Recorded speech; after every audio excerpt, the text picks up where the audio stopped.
Hello दोस्तों, अद्भुत कहानी सागर में आपका स्वागत है। आज की हमारी कहानी है सबक। कितना सुंदर घर बनाया है।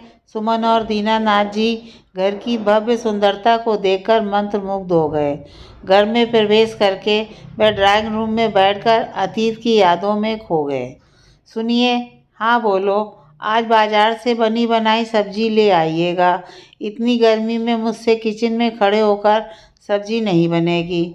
वैसे भी आज मेरा कुछ बाजार से मंगवाकर खाने का मन है। रत्ना अपने पति भारत से रोज ही किसी न किसी चीज़ की डिमांड करती रहती।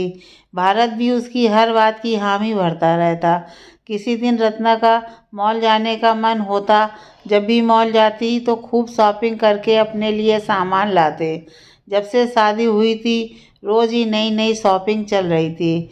सास ससुर अगर किसी भी चीज़ को लाने को कह देते तो दोनों ही तरह तरह की बातें बनाते।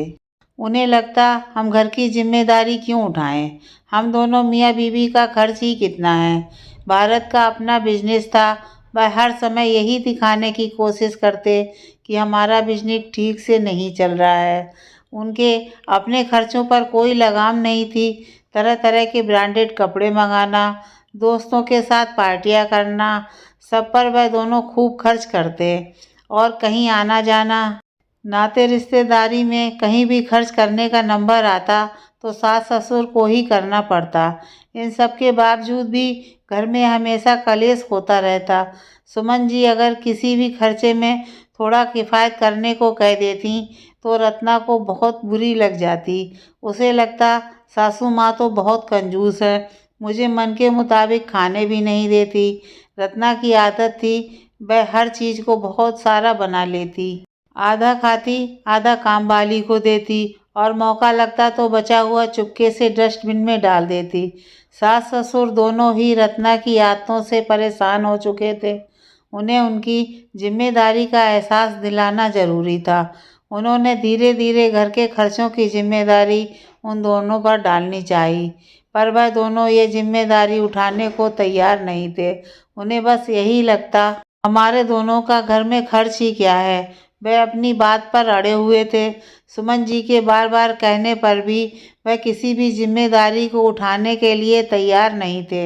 बेटे की लापरवाही को देखते हुए दीनानाथ जी ने एक दिन दोनों को बुलाकर कहा, परिवार में एक साथ रहने का मतलब ये नहीं होता कि आप अपनी जिम्मेदारियों से हमेशा पीछे रहें। जब हम साथ रहते हैं तो हमें कुछ जिम्मेदारियां भी उठानी पड़ती हैं। बहू बेटों को दीनानाथ जी की बात समझ में नहीं आ रही थी। उन्होंने अपने मन पर पत्थर रखकर दोनों को अपनी गृहस्थी अलग रहकर चलाने को कहा।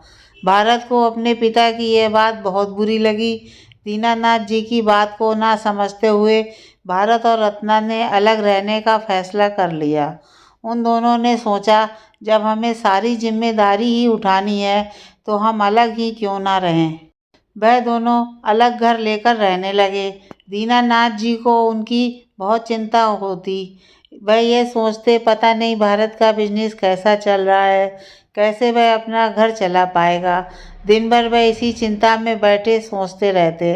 बेटे की मदद करना चाहते थे लेकिन उसे सबक सिखाना भी ज़रूरी था। अगर वह उसे ये सबक नहीं सिखाते तो भारत आगे आने वाली परिस्थितियों में अपने आप को कैसे तैयार करता। भारत और रत्ना अपना घर छोड़कर किराए के मकान में रहने लगे। वह दोनों गुस्से में घर से निकल तो आए, मगर अब उन्हें समझ आ रहा था कि घर गृहस्थी को चलाना इतना आसान नहीं होता। बहुत सारी जिम्मेदारियां होती हैं जिन्हें उठाना पड़ता है। अब रत्ना गृहस्थी की एक एक चीज़ को जोड़ने की कोशिश करने लगी। भारत भी पहले से ज़्यादा मेहनत करता। थोड़े दिन तो उन दोनों को अलग रहकर अच्छा लग रहा था। फिर धीरे धीरे रत्ना को भी एहसास होने लगा घर में भी कुछ जिम्मेदारियां होती हैं जिन्हें हमें पूरा करना होता है। जब हम परिवार के साथ रहते हैं तो हम बस यही सोचते रहते हैं कि हम क्यों करें। गृहस्थी में बहुत खर्चे होते हैं। जब हम साथ रहते हैं तो पता नहीं चलता, जब हमें खुद उठाने पड़ते हैं तब हमें पता चलता है कि उन खर्चों को पूरा करने के लिए कितने पैसों की ज़रूरत होती है। अब जब वह दोनों अपनी गृहस्थी बसा रहे थे तब एक एक चीज़ की ज़रूरत पड़ रही थी। आज जब खुद पर सारी जिम्मेदारियां आ गई थीं तो रत्ना ने भी थोड़ा पैसे को संभाल कर चलाना सीख लिया था। रत्ना को भी सबक मिल गया था। वह अपने ज़रूरी शौक ही पूरे करती। भारत की जहाँ दोनों हाथों से पैसों को अपने और रत्ना के ऊपर खर्च करता था, अब उसने भी पैसों की कदर करना सीख लिया था।